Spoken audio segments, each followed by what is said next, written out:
It came in at 10:42 p.m. on a Thursday. No warning, no argument, just one sentence. I don't feel anything anymore. Please stop trying. I stared at the message for maybe a minute, then read it again and again. You'd think after 9 years of marriage something like that would come face to face, maybe after a fight or some kind of emotional breakdown. But no, just a text. Allison was brushing her teeth.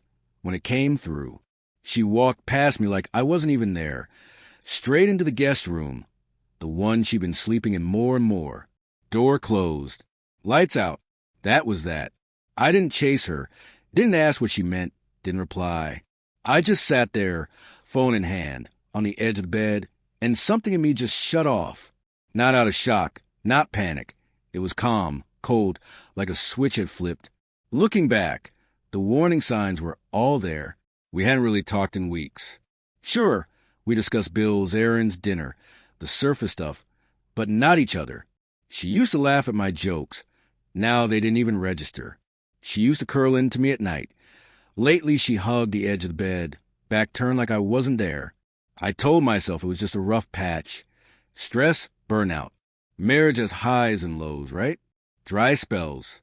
That's what I convinced myself. Until that message. It wasn't a question. It wasn't even a cry for help. It was final, a closing door. I could have followed her into that room, demanded answers, but something told me not to. Not yet. Not until I understood exactly what I was dealing with.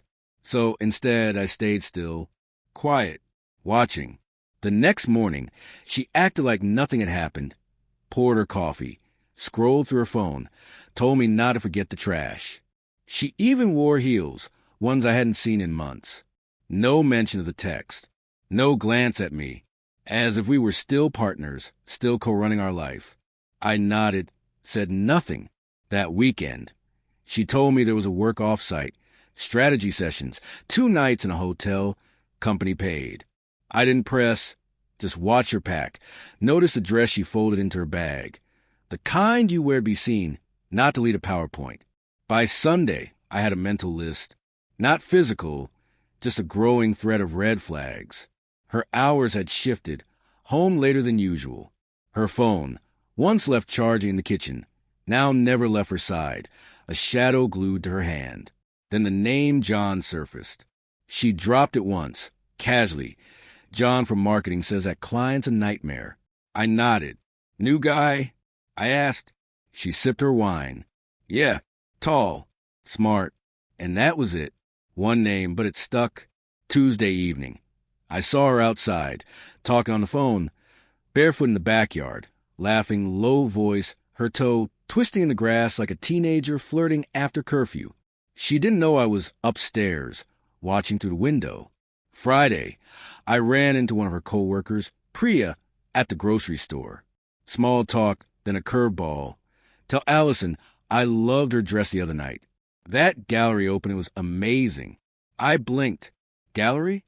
She and John came late, but still, great night, she added. Allison had told me she was working late that night. Deadline, conference call, nothing fun. That's when I stopped wondering. I knew. Still, I didn't lose it, didn't yell. I didn't even let it show. That would give her the upper hand. So I stayed quiet, observant. If she thought I was blind, she was underestimating me. 2 weeks later, it happened. She left her phone unattended on the nightstand. Unusual. She was in the shower, and something in me said, now. I picked it up. She'd changed the passcode a while back. Probably thought I hadn't noticed. But I had. Saw it weeks ago, over her shoulder. I unlocked it. Messages already open. It was him. John. Not flirting. Not jokes. Just words that cut deep. I wish I could have stayed longer last night. You looked amazing. Her reply. Same. I hated going home. Then his. Then stop haunting the place. She replied with a laughing emoji. I kept scrolling. Saw the photos, dimly lit but clear. Her in that red dress. Him beside her, his arm around her waist. Another one in a hallway. Kissing. I took screenshots of everything. Messages, photos, sent them to myself, deleted the trail, put the phone back like nothing happened. She came out of the bathroom, drying her hair, didn't glance at me, walked into the guest room again. Door shut. I didn't follow, didn't speak. I just sat, same spot as that night, phone in hand, breathing, because now I knew, that moment, that was a true ending. No meltdown, no scene, just clarity, like a broken bone that finally gives up trying to mend the wrong way. She had already left, not physically, but emotionally. She wasn't mine anymore. She belonged to whatever version of herself John had awakened, and maybe that version hated me or pitted me or forgot me altogether. Didn't matter. I was finished chasing shadows too. The next morning, I ran before sunrise. Later, I scheduled a meeting with a lawyer. Started browsing apartments during lunch. Opened a spreadsheet to sort the accounts. No explosions, just a quiet unraveling. If she could smile through her betrayal, I could walk away without looking back. I didn't leave right away. Timing mattered. I wanted it to be clean, precise. So I stopped asking questions. Stopped checking in. Stopped pretending. No more casual affection. No more want anything from the store. No more drive safe. She noticed, not all at once, but eventually. One morning, she looked at her coffee, then at me. "You're really quiet lately," she said. I gave her a small smile. "Just giving you space," I said. She didn't answer. I started hitting the gym harder. Cleaned up my diet, dropped 8 pounds without saying a word. I bought clothes that actually fit. Stayed late at work, sometimes at the office, sometimes not. I wasn't hiding, I was recalibrating. One evening, she walked in with takeout, Thai, something we used to share on Fridays. "Got your usual," she said, holding the bag out. I didn't budge. Already ate. Her hand hovered for a second too long before she dropped on the counter. Right. We were becoming polite strangers, housemates walking opposite paths, no longer lovers, barely friends. Then one night her friend Naomi came by. I hadn't seen her in months. The two of them sat on the couch with wine, whispering like teenagers. I nodded at Naomi as I passed through to the kitchen. On my way out, I caught a snippet of their conversation, just enough to stop me in my tracks. Naomi's voice, low but clear. "Have you told him anything yet?" Allison gave a soft laugh. "What's there to tell? He's already halfway gone." A pause. Then Naomi again. "Still, he's your husband." Allison shrugged. "For now." That part hit harder than I expected. Still, I didn't react. Just went upstairs, opened my laptop, and signed the lease on the short-term apartment I'd been eyeing. Later that night, I heard them laughing again. I didn't care what was funny. I just kept packing boxes in my head, because if she thought I'd stick around and watch her rewrite the narrative, she didn't know the man she married. I didn't plan to see him, but fate's funny like that. A client event, Thursday night. Hotel ballroom, open bar, too much small talk, overpriced hors d'oeuvres. I turned toward the charcuterie table, and there he was, John, navy blazer, whiskey in hand, like he belonged. I recognized him from the photos I found on her phone. I walked right up. "John, right?" I said, offer my hand. "Michael, Allison's husband." He hesitated just a second too long, guilt, panic, maybe both, then gave me a weak shake. "Oh, hey, yeah, Michael." I didn't flinch, didn't push. I didn't want him suspicious. Not yet. Not before everything was signed. I still had pieces to move. So I played it cool. We made small talk.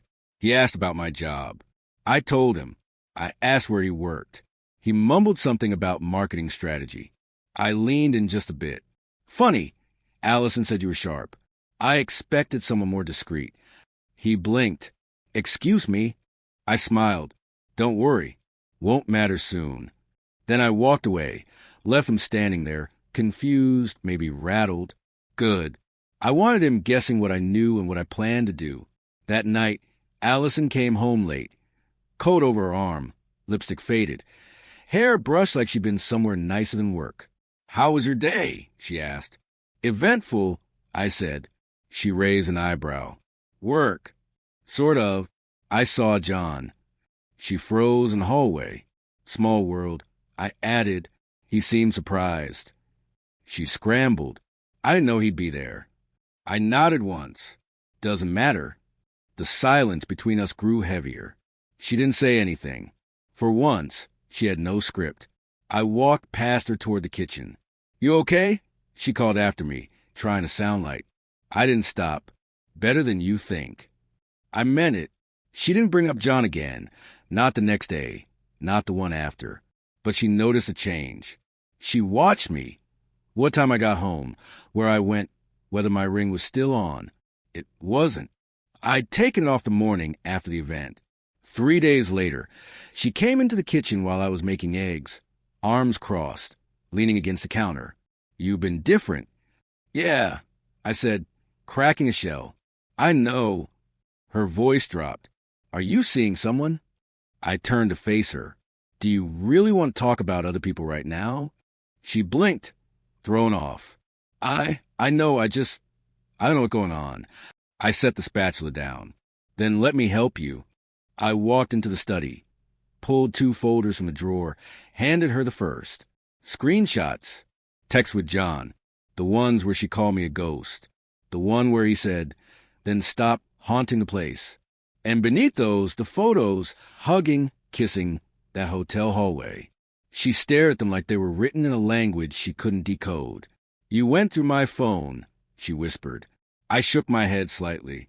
No, I just stopped ignoring the truth. You left a trail, Allison. I followed it. Before she could answer, I handed her the second folder, divorce papers. Her hand trembled as she opened them.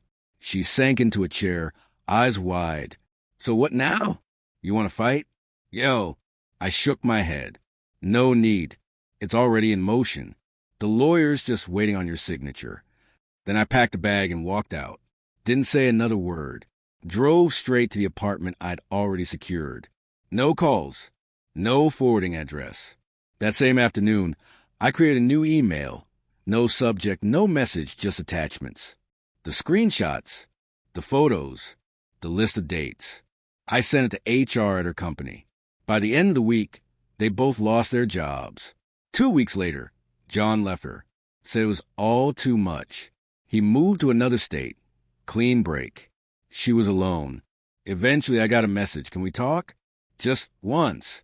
I didn't reply right away, but I agreed, not out of curiosity, not out of anger. I just wanted to see what version of the story she was telling herself now. We met at a downtown cafe. She wore a blazer, sunglasses she never took off, and it looked like she was trying to hold herself together with invisible glue. I miss you, she said. I nodded. Okay, I made a mistake. No, you made a series of them. She swallowed. It didn't mean anything. You crossed the line, Allison. I didn't think it would go that far, but it did. She looked down. I thought you'd forgive me. Give me a chance to fix it. I shook my head. You weren't trying to fix anything. You were hoping I'd stay quiet while you wrecked everything. She had no comeback, no defense. You wanted freedom. I said, now you've got it. Her voice cracked. I didn't think you'd actually leave. That was your mistake. We sat in silence. She reached for my hand. I didn't move. I'm sorry, she whispered. I believe you, I said. Doesn't change anything. Then I stood up. Take care of yourself, Allison. And I walked out. No shouting. No dramatic ending.